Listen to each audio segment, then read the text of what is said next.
Okay, Husqvarna LT1238. I just finished doing both front wheel bearings, or bushings, whatever you want to call them. Actually, it has bushing, it has bearings in it now. It previously had bushings. I'll show you the old ones in a second. As you can see, no play there. It had quite a bit of play on that wheel there. And on this one here wasn't as bad, but it was bad enough to change it out. I'll show you the old ones in a second. This is the kit I used from Amazon. I did not use everything that was in here. It did come with extra parts.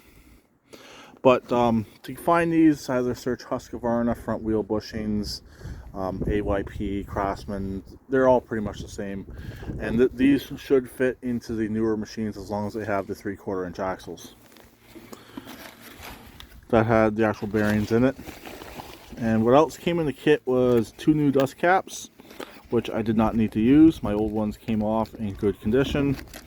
It also came with new washers and clips. So I guess if you lose your old ones, or your old ones are in bad condition, you can replace them. But these parts, like I said, were not needed for my application. That's reused what I had. Here's the old ones right here. As you can see, this one here is the worst of them all. How wallowed out that is. Luckily, the actual brim or hoop was perfectly fine. I believe that was the inner one. This is the front right tire or casing, and this is the front left one. So yeah, not as bad on the left. The right was definitely the worst of the two. But really, all this machine now needs to be 100%. It should get a starter Bendix, but I don't have one offhand, and it still works. So I don't really want to replace it. I don't really want to replace something that still works. It's an easy enough part to replace in the future. If it does wear out, I'll show you how it sounds.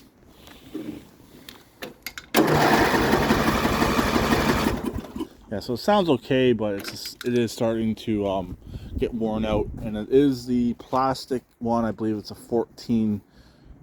No, it's bigger than 14. Might be a 14 tooth. I can't remember offhand, but unfortunately, all the ones I had were the larger amount of teeth. I did not have one that would fit this. Also, the starter used a roll pin, and if you're familiar with roll pins, they're not fun to get out. So I might look up a Bendix for this and get it replaced, but if I can find one easy enough, I will. If I can't, I'm not going to worry about it.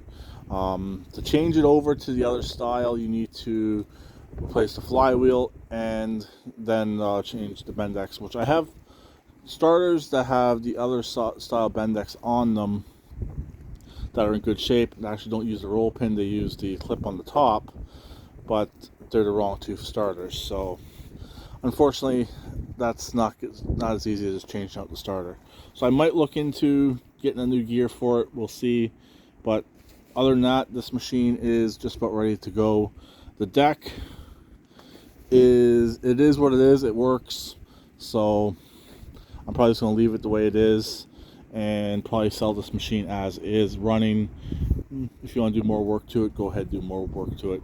But it does need a bath, so I do gotta get pressure washed before I do sell it.